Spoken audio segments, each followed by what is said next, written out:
Hey everyone, it's Movie Lover 120 here, and I am back with part 2 of my X-Men ranking. And this time it's going to be for the solo Wolverine and 2 solo Deadpool films. Now, here's how I start off. Well, 3 years after the disaster of X-Men The Last Stand, they decided to give Wolverine a spin-off prequel film in an attempt to save it. Now, they weren't not done with X-Men yet, so thank God they were, because we wouldn't have these films if they had just given up after The Last Stand. Now, and that verse came X-Men Origins Wolverine. And it failed. This I would call the second worst X-Men movie. And here's why. Here's what it's about first. Having a desire to escape his past, Logan seems to have found his love in Kyla Silver Fox. However, after Logan's brother Victor Creed, aka Sabretooth, brutally murders her, he now starts seeking revenge and goes to the Weapon X program, where a painful surgery bonding his bones with adamantium makes him more powerful than Victor. The bad qualities in this film? There's no originality in the plot, and it botches everything that made X-Men great. Poor computer-generated effects, like when Logan gets his claws, they look like they've been taken from the first one with no improvements. The acting is pretty good, but there's one error. Hugh Jackman sometimes forgets to use his Canadian accent at times. Well, Logan's name is Ron, so for some reason he's called Jimmy Howlett, despite not having that name in the comics. And there's the one, major one I hate. What they did to Deadpool. They just ruined and wasted him in this film. It was supposed to be direction of the Vast Wise Cracker Wade Wilson is instead a Weapon XI bastardization with an unrelated powers. Oh yeah, and his mouth gets shut, which ruins his character just so the movie can be PG-13. You do not do that to Deadpool. That basically ruined the character Deadpool, but thankfully they did make up for Deadpool by giving him an actual movie of his own and making him more faithfully portrayed about it. Gambit is wasted and he barely has any screen time. He has a signature Cajun accent replaced by a southern one. Very dull characters that are understated and you don't even care about them, with the exception of Wolverine and Sabretooth. Lackluster action scenes due to the overuse of slow motion and fast motion and poor editing as well as shaky cam. The script is full of cliches that feel more like it was actually made in the 1990s. A lot of illogical scenes when Logan receives his powers, he simply escapes with no trouble, completely throwing the plum of his rampaging Weapon X mindset, and the pain of his adamantium claws cost him his teeth in his flashbacks of the previous X-Men films. The Blob isn't a mutant, and is just a person who ate a lot, which is such a stupidly laughable change. Despite being called X-Men Origins, there were no origin movies after this one, and for good reason. Ending is so poor, like Wolverine does not remember Kayla after waking up and seeing her body, and it makes no sense as she was his girlfriend. The movie is so pointless, you can skip over with some and the timeline would just be fine, and you wouldn't even care. Executive meddling. Gavin Hood wanted this film to be more dark and mature, but Tom Rothman, who was the executive of Fox at the same time, did rewrites behind the director's back, basically betraying him in the process. This is the thought process shown here. And he's even the reason why Deadpool was ruined, by getting his mouth sewn shut. But the good qualities are, the Logan through time montage at the beginning is the highest point of the entire film.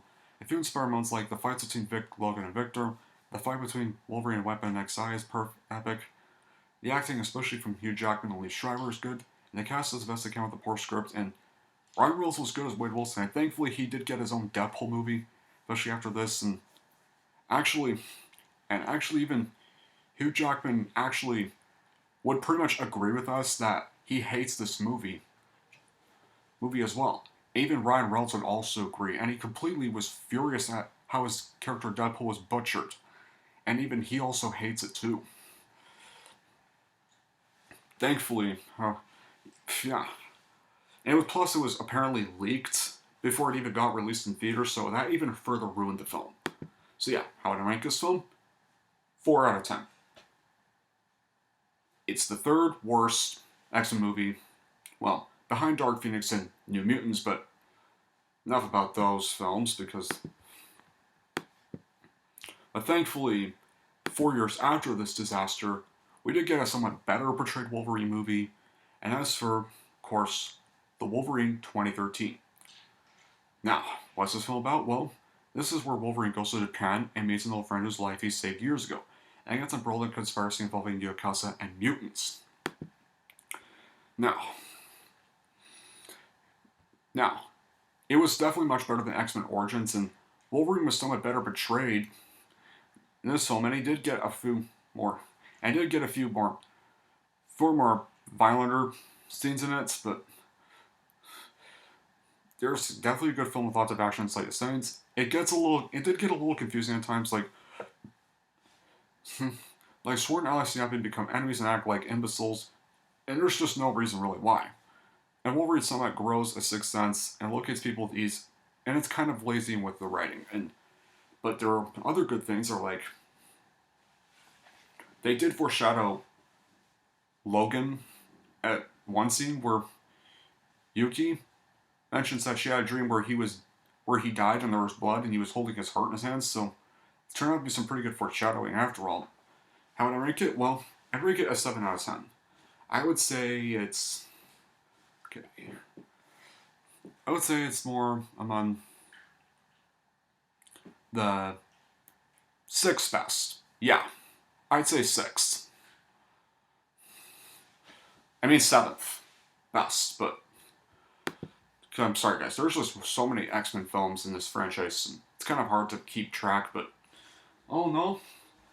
However, after the Wolverine, we did get my second favorite film in the X-Men franchise, and that is of course for Deadpool. This was a great way to just revive the character of Deadpool after that pitiful betrayal in X-Men Origins. And this time he finally had his F-bombs, he finally had his costume, and he finally had his violent behavior, and had his bit of pervert behavior at times, and that's exactly how Deadpool is in the comics. It was a perfect way to revert to an R-rating, franchise going to an R-rating, not just for violence and swearing stuff, and actually relying on story too.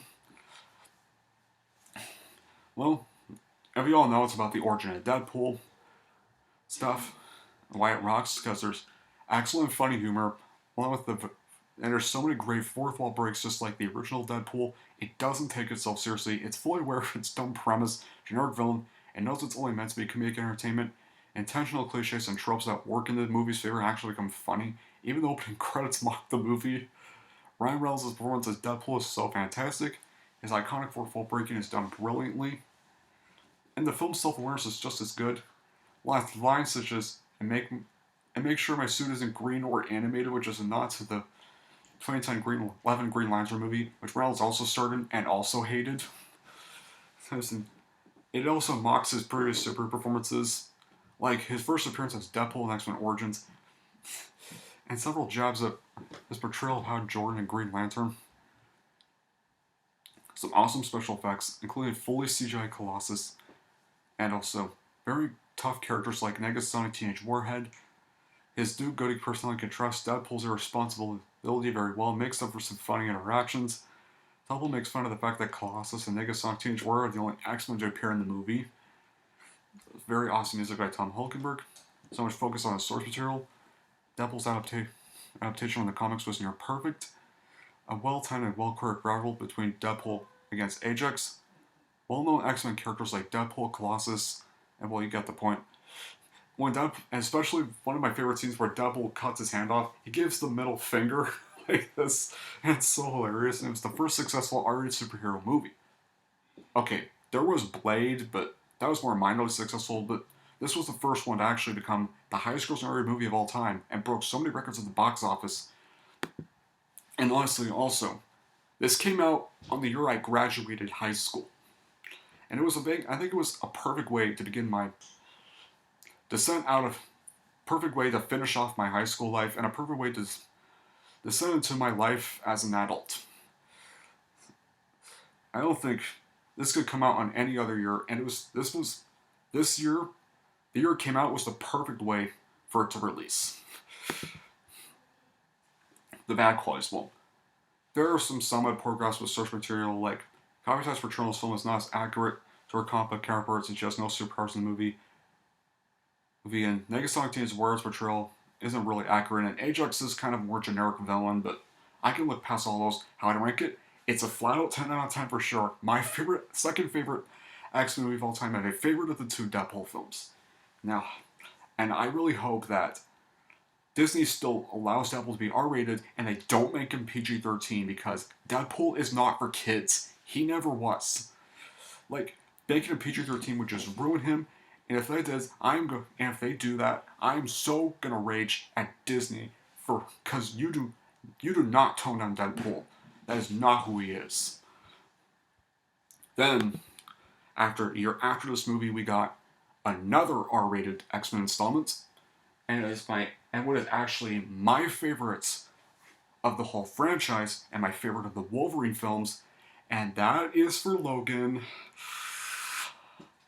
This was the Wolverine movie we should have got to begin with. The one we have long been waiting for, and it really, really paid off. But man, they really snubbed it at the Oscars. These really should have been nominated for Best Picture and Best Actor for Hugh Jackman, because not just Best Adapted Screenplay, but what's the film about? Well, it's based off the comic book Old Man Logan. And it is, of course, Deadpool is now growing old and dying, as is Professor X. The mutants are now extinct, and it's now set in a dystopian future 2029. And he comes across this little girl with powers just like him, and he has to get her across the border and get her away from the Reavers. As there are other friends of hers, well, children her age, on the other side of the border who are trying to get across it. Why this movie rocks so much is, unlike most of the movies, which are commonly action comedy genre, this is a drama about accepting one's death that uses superheroes to deliver its message, and also feels like a western at times. Nice that it has somewhat of a desert setting, and we finally see Wolverine in his berserker glory. X-23 is a perfectly portrayed character, held by Daphne Keene's quiet and calm yet fierce performance. Despite all the blood, despite all the violence and the cursing at times, it's not all about that, and I'm glad for once an R-rated movie doesn't just rely on that just to shock people. It's got very great positive messages about family and life, like at the dinner scene, having some Christian elements included, such as Ann's name in the Munson family. A pretty meta moment where Logan looks at a fictional X-Men comic lesson, Storm, Cyclops, Rogue, Colossus, Professor X say that it's ice cream for bedwetters. It was a very grand finale for two of superheroes, cinema's greatest characters, Wolverine and Professor X. And I'm going to flat out say this: Logan is the true end to the X-Men franchise, not Dark Phoenix or even that pitiful New Mutants movie. Ugh. Thankfully, I already talked about New Mutants in my review, so I thankfully don't have to talk about it in this ranking. Donald Pierce is a despicable villain, great soundtrack, especially from songs like Johnny Cash, Shushush Man Comes Around, and his cover Hurt by Nine Inch Nails, and amazing special effects, and a very tragic and very heartbreaking death to both Professor X, and especially Wolverine's really sad death, which I can never fail a Try Not to Cry challenge at, and I even have a Try Not to Cry challenge video of Wolverine's death, so you can check it out after this video if you like. Yeah. So yeah. All in all, how would I rank it? It's a flat out 10 out of 10. It's the best X-Men movie of the whole franchise, the best Wolverine movie of all time, and it's pretty much, I don't think I've felt this invested in a solo superhero film since The Dark Knight.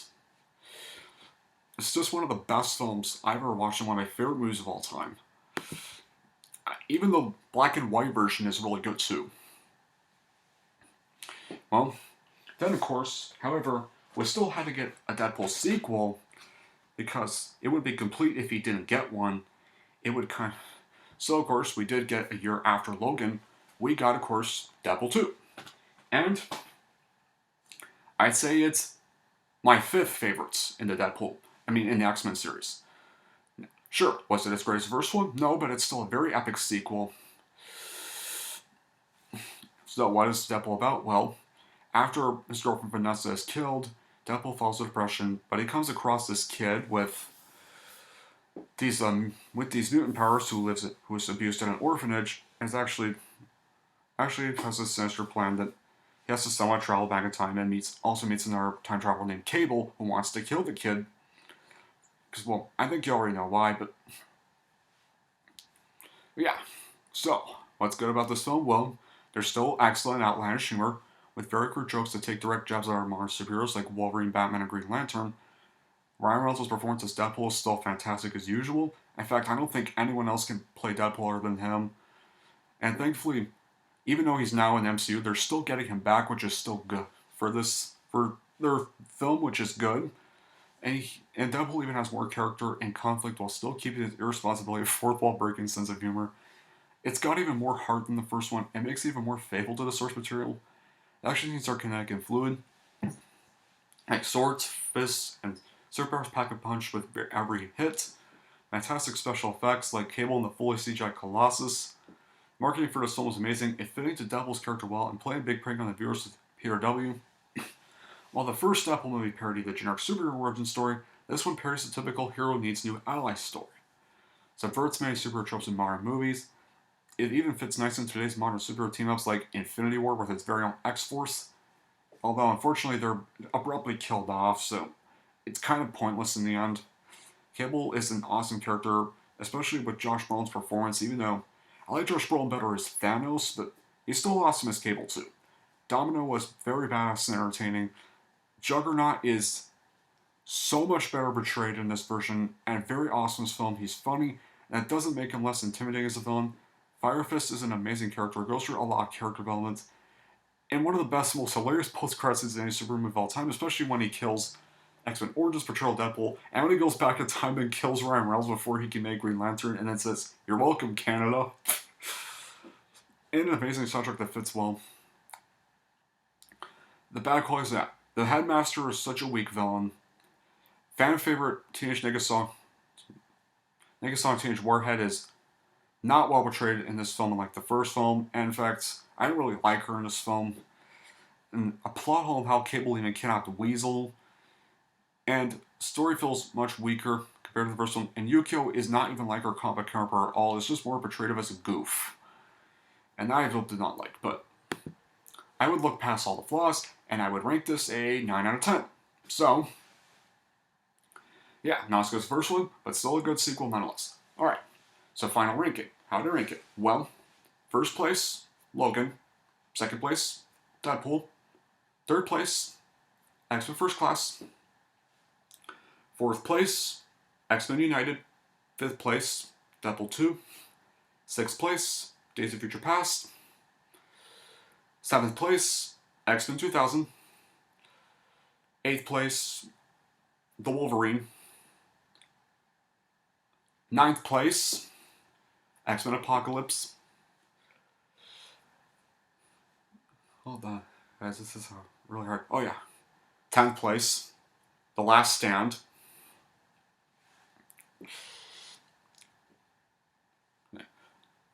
Third place, X-Men Origins Wolverine. Second worst, New Mutants. And all-time worst, Dark Phoenix. Here we go. That is how I rank the whole X-Men franchise. So tell me in the comments below for both Part 1 and Part 2, how would you rank the originals and prequels in Part 1? And how would you rank all the Wolverine and Deadpool films in Part 2? Or just rank all the whole X-Men franchise in general. But anyway guys, that'll be it for this video. Thank you all for watching, and if you like this and want to see more, then don't forget to like and subscribe to Movie Lover 120.